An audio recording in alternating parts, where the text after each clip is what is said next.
Salam, salam jumpa lagi dengan saya Pendeta Mesnek Atopa.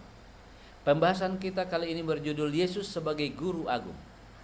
Diambil dari pedoman pendalaman Alkitab Sekolah Sabat Dewasa Triwulan 4 tahun 2020 dengan tema besar pendidikan. Ditulis oleh Rektor Universitas Advent di Amerika Utara. Ayat hafalan kita pada minggu ini tertulis dalam 2 Korintus 4 ayat 6. Firman Allah berkata, sebab Allah yang telah berfirman, dari dalam gelap akan terbit terang. Ia juga yang membuat terangnya bercahaya di dalam hati kita, supaya kita beroleh terang dari pengetahuan tentang kemuliaan Allah yang tampak pada wajah Kristus. Ayat ini berbicara tentang Kristus. Kristus sebagai pernyataan Allah.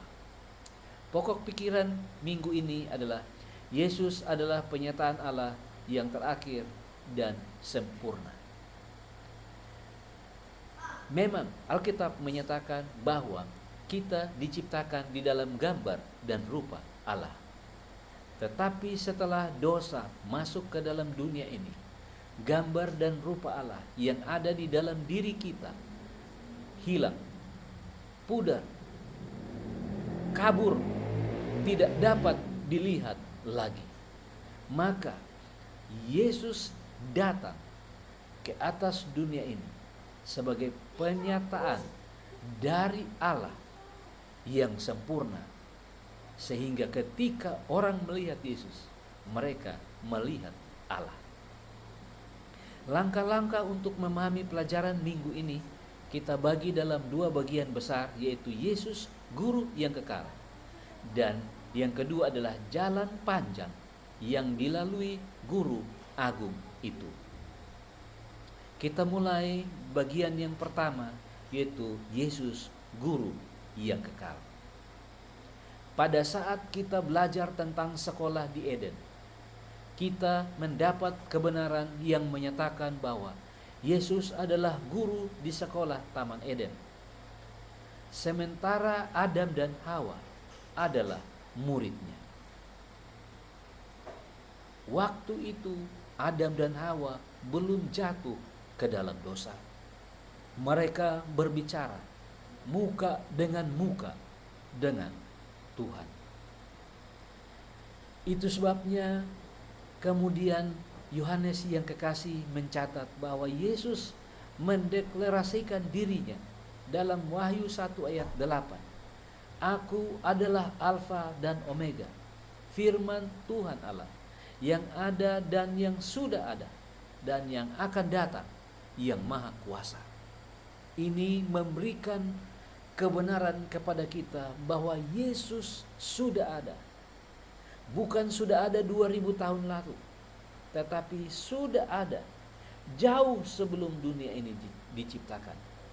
Karena Dia adalah yang awal dan yang akhir.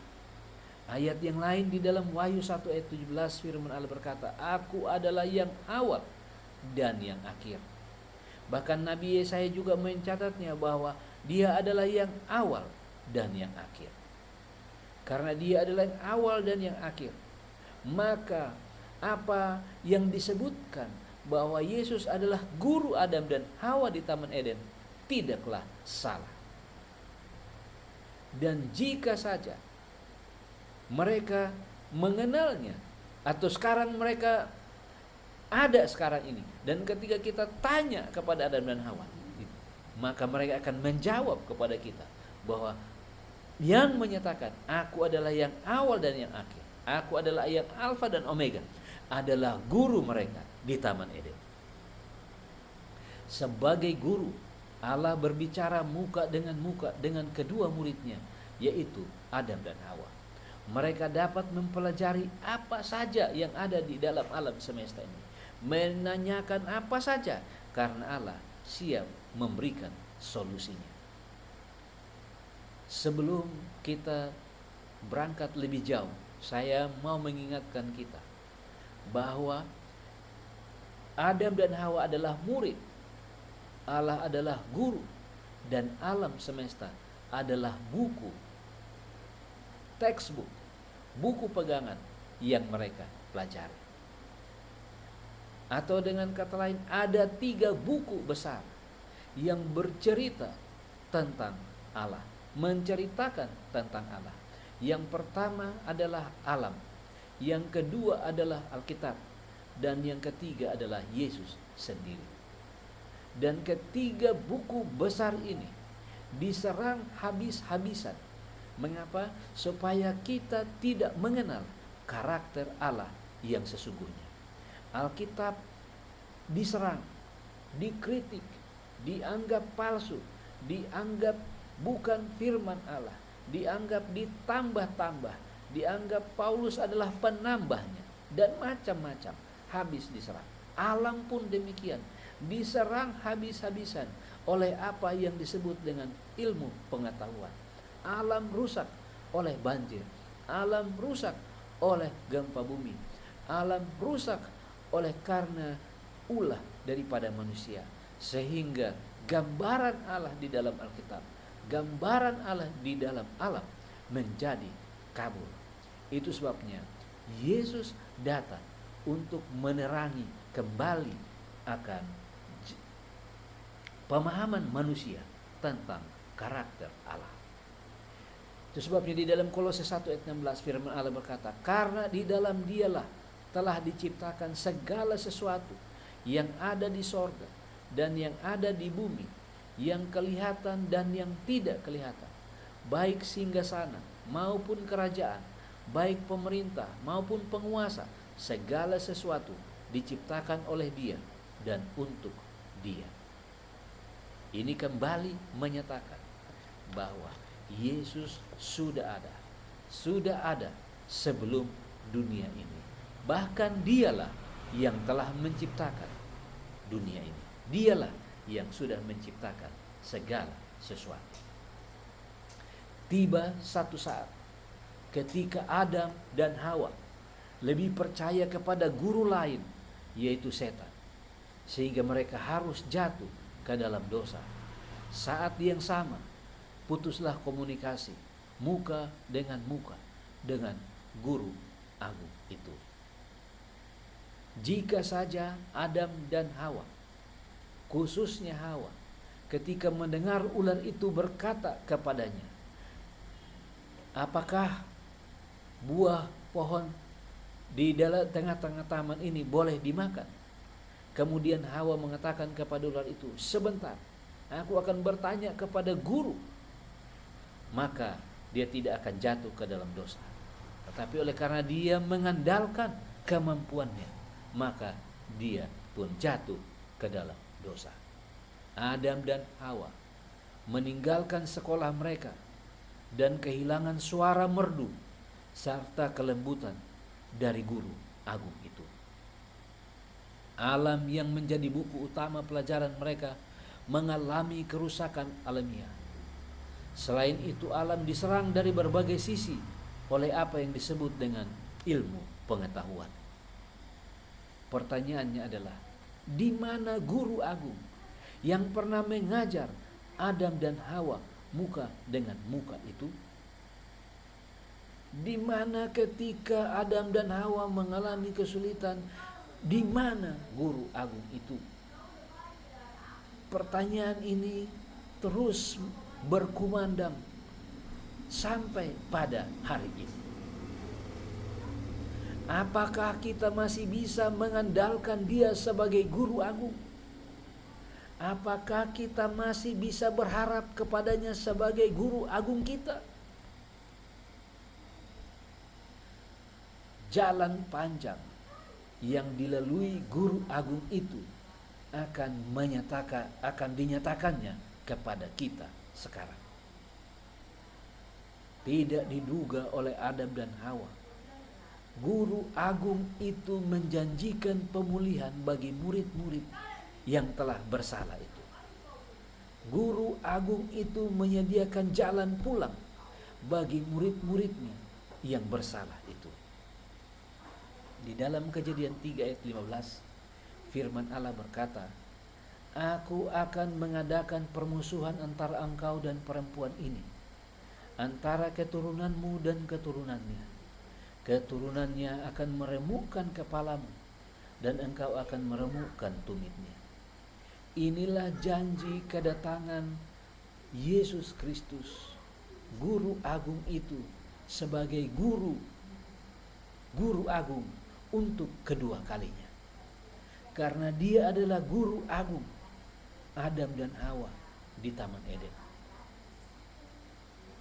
Yesus menempuh jalan panjang untuk kembali menyatakan bahwa dia adalah guru yang tidak pernah berubah dari waktu ke waktu. Jalan panjang, rumit, dan penuh tantangan itu dimulai oleh sang guru dari sebuah palungan di Bethlehem. Filipi 2 ayat 6 firman Allah berkata, yang walaupun dalam rupa Allah tidak menganggap kesetaraan dengan Allah itu sebagai milik yang harus dipertahankan. Apa artinya? Dia harus menjelma menjadi manusia biasa, sehingga ia dapat menunjukkan karakter Allah. Dia dapat mengajar dan juga membentuk kembali murid-murid yang sudah hilang itu dan mengembalikan mereka ke jalan yang benar. Melainkan telah mengosongkan dirinya sendiri dan mengambil rupa seorang hamba dan menjadi sama dengan manusia. Hal inilah yang tidak dipahami oleh banyak orang, tidak dipahami oleh banyak manusia, oleh karena jalan panjang yang harus dilalui oleh juru selamat itu untuk tiba menjadi manusia. Filipi 2 ayat 8, dan dalam keadaan sebagai manusia, ia telah merendahkan dirinya dan taat sampai mati, bahkan sampai mati di kayu salib. Apa tujuannya Yesus harus menempuh jalan panjang itu? Yang pertama adalah mendamaikan manusia dengan dirinya. Di dalam Kolose 1 ayat 19 dan 20, firman Allah berkata, karena seluruh kepenuhan Allah berkenan diam di dalam Dia, dan oleh Dialah Ia memperdamaikan segala sesuatu dengan dirinya, baik yang ada di bumi maupun yang ada di sorga, sesudah Ia mengadakan pendamaian oleh darah salib Kristus. Ia mendamaikan orang-orang yang berdosa. Ia mendamaikan orang-orang yang melawan Tuhan. Ia mendamaikan Adam dan Hawa dengan dirinya. Ia juga mendamaikan Henokh. Ia juga mendamaikan Elia dengan dirinya, meskipun mereka sudah berada di sorga. Karena dia adalah jaminan mereka. Itu sebabnya mereka berada di sorga. Yang kedua adalah dia adalah gambar dan wujud Allah. Ibrani 1 ayat 3 firman Allah berkata, ia adalah cahaya kemuliaan Allah dan gambar wujud Allah, dan menopang segala yang ada dengan firman-Nya yang penuh kekuasaan. Dan setelah ia selesai mengadakan penyucian dosa, ia duduk di sebelah kanan yang maha besar di tempat yang maha tinggi. Yesus Kristus adalah cahaya kemuliaan Allah, gambaran karakter Allah, gambaran Allah sendiri. Sehingga ketika kita menerima Dia, artinya kita menerima Allah, kita menerima karakter Allah di dalam hidup kita. Yang berikut adalah Allah Bapa terlihat dalam Allah Anak. Di dalam Yohanes 14 ayat 9 kata Yesus kepadanya, telah sekian lama aku bersama-sama kamu, Filipus, namun engkau tidak mengenal aku. Barang siapa telah melihat aku, ia telah melihat Bapa. Bagaimana engkau berkata, tunjukkanlah Bapa itu kepada kami?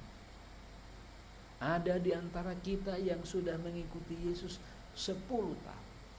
Ada yang 15 tahun. Ada yang 20 tahun. Ada yang 40 tahun. Bahkan ada yang 50 dan 60 tahun. Mampukah kita berkata kepada tetangga-tetangga kita, kepada anggota keluarga kita, kepada teman-teman di kantor kita, kepada sahabat-sahabat kita, engkau sudah bersama-sama dengan aku sekian lama. Apakah engkau sudah melihat Yesus? di dalam hidupku seperti yang Yesus katakan. Inilah rahasia kuasa atas murid-muridmu. Pantulkanlah dia. Ellen G. White, Seri Membina Keluarga Jilid 3, halaman 263-264. Jadi, rahasia yang terbuka pada hari ini adalah rahasia bahwa Kristus adalah cahaya Allah, dan Kristus memantulkan cahaya Allah, dan semua orang yang menerima Kristus memantulkan cahayanya. Ketika saya menerima Kristus, saya memantulkan cahayanya. Ketika saudara menerima Kristus, saudara memantulkan cahaya sebagai seorang murid.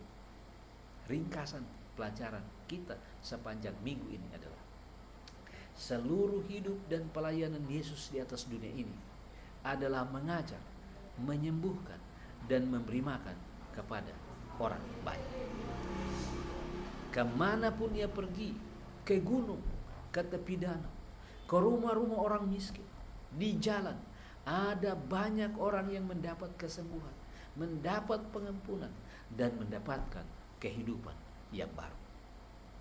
Yesus menginginkan agar semua yang sudah menjadi muridnya, semua yang sudah menerima dia sebagai guru agung, ketika mereka pergi ke gunung, ke tepi danau, ke rumah-rumah orang miskin, di jalan-jalan, banyak orang akan mendapatkan kesembuhan, banyak orang akan mendapatkan pengampunan dan hidup yang baru.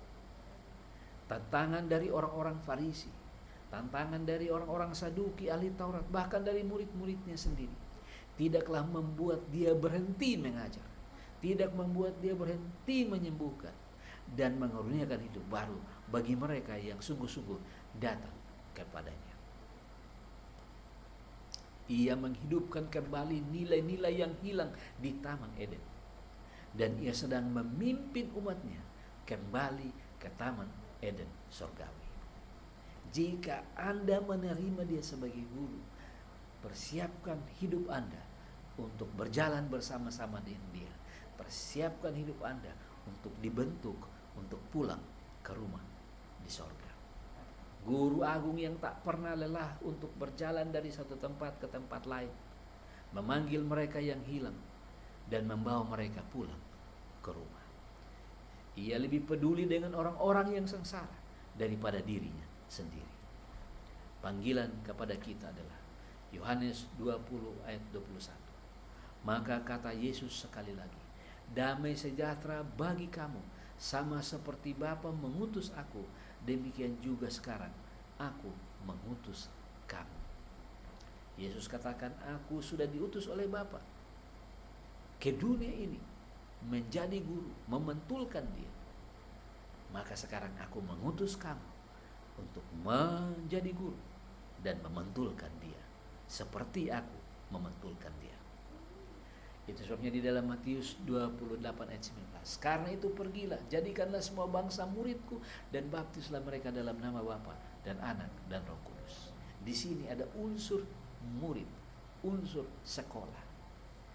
Kita diutus untuk pergi agar menjadikan semua orang menjadi murid Kristus. Apakah berhenti di situ? Ayat 20. Dan ajarlah mereka melakukan segala sesuatu yang telah kuperintahkan kepadamu.